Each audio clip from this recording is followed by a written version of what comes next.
ஒரு கவர்மெண்டோட முதல் சக்சஸ், முழு சக்சஸ் இன்ஃப்ராஸ்ட்ரக்சரோட வளர்ச்சியிலையோ பொருளாதார வளர்ச்சியிலையோ மட்டுமே இல்லை, அந்த ஸ்டேட்டோட பெண்களும் குழந்தைகளும் மரியாதையா வாழ்றாங்களா அப்படின்றதுலதான் அந்த கவர்மெண்டோட முழு சக்சஸுமே இருக்கு.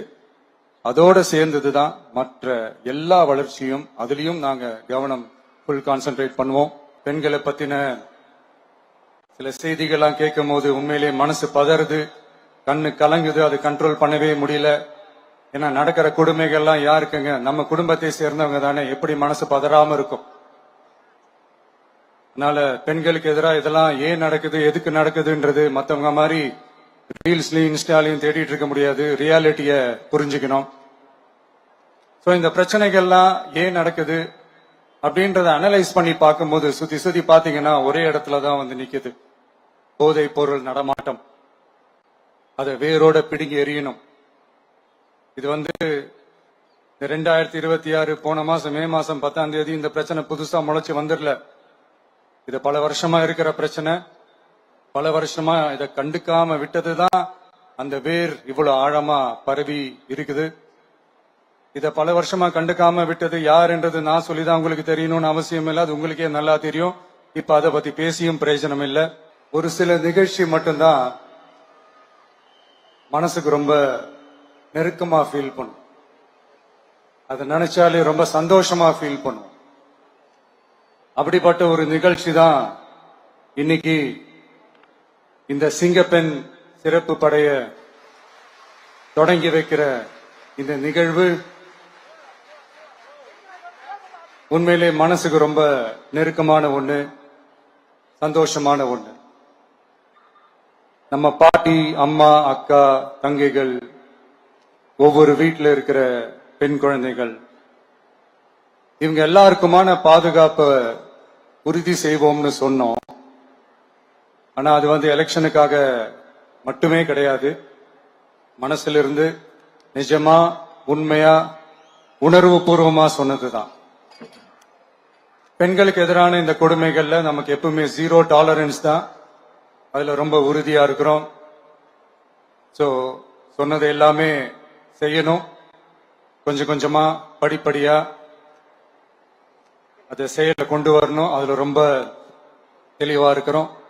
அதனாலதான் ஆட்சிக்கு வந்த உடனே இந்த குறைஞ்ச நாட்களுக்குள்ளேயே இதை நடைமுறைக்கு கொண்டு வந்திருக்கிறோம். தமிழ்நாட்டில் இருக்கிற பெண்கள், பெண் குழந்தைகள் எல்லாருமே பாதுகாப்பா தன்னம்பிக்கையோட இருக்கணும்.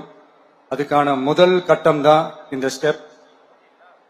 இது வந்து மனசுக்கு ஒரு மன நிறைவை கொடுத்தாலும் முதல்ல இந்த போதை பொருள் நடமாட்டத்தை வேரோட பிடுங்கி எறியணும்.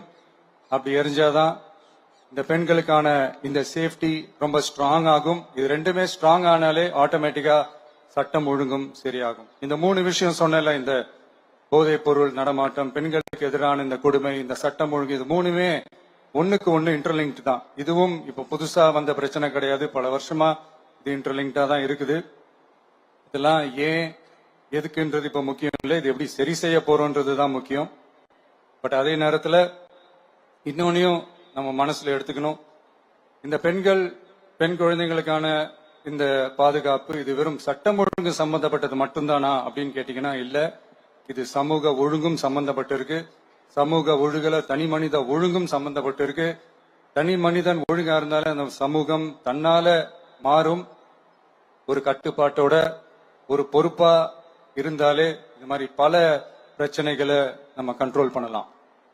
படிக்கிற இடத்துல, வேலைக்கு போற இடத்துல, டிராவல் டைம்ல, ஆனா டெய்லி லைஃப்ல பயம் இல்லாம மரியாதையோட நம்ம பெண்கள் வாழணும். அதுக்கான ஒரு அட்மாஸ்பியரை நம்ம கிரியேட் பண்ணணும். அதுதான் நம்மளுடைய ஃபர்ஸ்ட் டார்கெட்டு. இவ்வளவு நேரம் நான் இதெல்லாம் ரொம்ப சாஃப்டா சொல்லிட்டு இருந்தேன். ஆனா பெண்களை தொந்தரவு செஞ்சுட்டு அப்படியே எஸ்கேப் ஆகி போயிடலாம்னு நினைக்கிறவங்களுக்கு நான் ஒரு வார்னிங்காவே சொல்றேன். பெண்கள் பாதுகாப்பை டிஸ்டர்ப் பண்றவங்க யாரா இருந்தாலும் அது சகிச்சுக்கவே முடியாது. அவங்களுக்கான தண்டனை,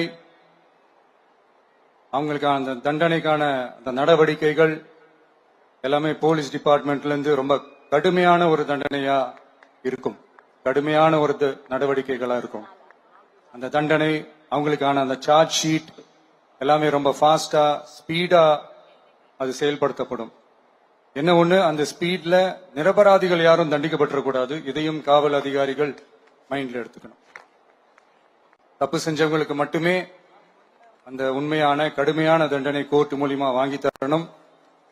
அப்பதான் அதை பார்த்து தப்பு செய்ய நினைக்கிறவங்களுக்கு கூட தப்பு செய்யக்கூடாதுன்ற அந்த ஒரு பயம் வரணும். இந்த சிங்கப்பெண் சிறப்பு படைக்காக நம் அரசு சார்பாக முதற்கட்டமாக 354 கோடிக்கு மேல நிதி ஒதுக்கப்பட இருக்கு. இந்த திட்டத்தோட இரண்டாவது கட்டமா இந்த படைக்காக மட்டுமே 2500 புதிய பணியிடங்கள் உருவாக்கப்பட உள்ளது. பெண்களோட பாதுகாப்பை ஸ்ட்ராங் பண்றதுக்காக மாடர்ன் ஃபெசிலிட்டிஸ் இருக்கிற வாகனங்களும் நவீன உபகரணங்களும் தொழில்நுட்ப சாதனங்களும் அலாட் செய்யப்பட இருக்கு.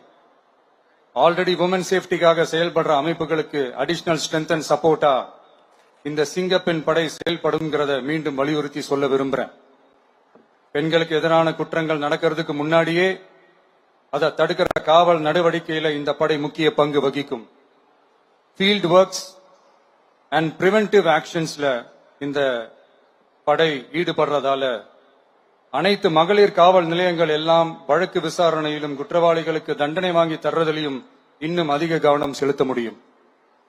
பெண்களை ஃபாலோ பண்றது, பாலியல் தொல்லை தர்றது, டார்கெட் பண்ணி திரும்ப திரும்ப தொந்தரவு செய்யறது, பெண்கள் கடத்தல் முயற்சி, பப்ளிக் பிளேஸ்ல அசிங்கமா நடந்துக்கிறதுக்கு பஸ்ல தொல்லை தர்றது, கூட்டத்துல பெண்களுக்கு தொல்லை தர்றதுன்னு இது மாதிரி தப்ப தடுக்கிறதுல ரொம்ப முக்கியமா இந்த சிங்கப்பெண் படை செயல்படும். பெண்களுக்கு எதிரான குற்றங்களை தடுக்க நடவடிக்கை எடுக்க இந்தியாவிலேயே முதல் முறையாக ட்ரோன் வாயிலாக பெட்ரோல் முறை அறிமுகப்படுத்தப்படும். நம்ம வீட்டு பெண்கள் அவங்களோட ட்ரீம்ஸ் அண்ட் எக்ஸ்பெக்டேஷன்ஸ் என்ன அப்படின்றத நம்ம அரசு நல்லாவே புரிஞ்சு வச்சிருக்கு. அது கொஞ்சம் கொஞ்சமா நாங்க செயல்படுத்துவோம். உங்களுக்கான மரியாதையும் தான், உங்களுக்கான அந்த கண்ணியமும் தான் நம்ம அரசினுடைய highest and most important priority. ஒரு கவர்மெண்டோட அந்த விஷன் அண்ட் டார்கெட் ஆனஸ்டா இருந்தாலே போதும். பிளான்ஸ் அண்ட் அட்டெம்ப்ட்ஸ் அது போற பாதை சரியா இருக்கும்னு சொல்லுவாங்க. அப்படிப்பட்ட ஒரு கவர்மெண்ட் தான் நம்மளுடைய கவர்மெண்ட், உங்களுக்கான கவர்மெண்ட். இந்த ஷார்ட் ஸ்பேன்ல இந்த சிங்கப்பெண் சிறப்பு படைய நடைமுறைக்கு கொண்டு வந்து இதுக்கு ரொம்ப கடுமையா உழைச்ச காவல்துறை அதிகாரிகளுக்கும் பணியாளர்களுக்கும் இந்த நேரத்தில் என்னுடைய பாராட்டுகளை தெரிவிச்சுக்கிறேன். இந்த நேரத்தில் என்னை பொறுத்த வரைக்கும் ஒரு கவர்மெண்டோட முதல் சக்சஸ், முழு சக்சஸ் இன்ஃப்ராஸ்ட்ரக்சரோட வளர்ச்சியிலையோ பொருளாதார வளர்ச்சியிலையோ மட்டுமே இல்லை, அந்த ஸ்டேட்டோட பெண்களும் குழந்தைகளும் மரியாதையா வாழ்றாங்களா அப்படின்றதுலதான் அந்த கவர்மெண்டோட முழு சக்சஸுமே இருக்கு. அதோட சேர்ந்ததுதான் மற்ற எல்லா வளர்ச்சியும். அதுலயும் நாங்க கவனம் ஃபுல் கான்சென்ட்ரேட் பண்ணுவோம். கான்பிடென்டா இருங்க, நல்லதே நடக்கும், வெற்றி நிச்சயம். மீண்டும் சந்திக்கும் வரை நன்றி, வணக்கம்.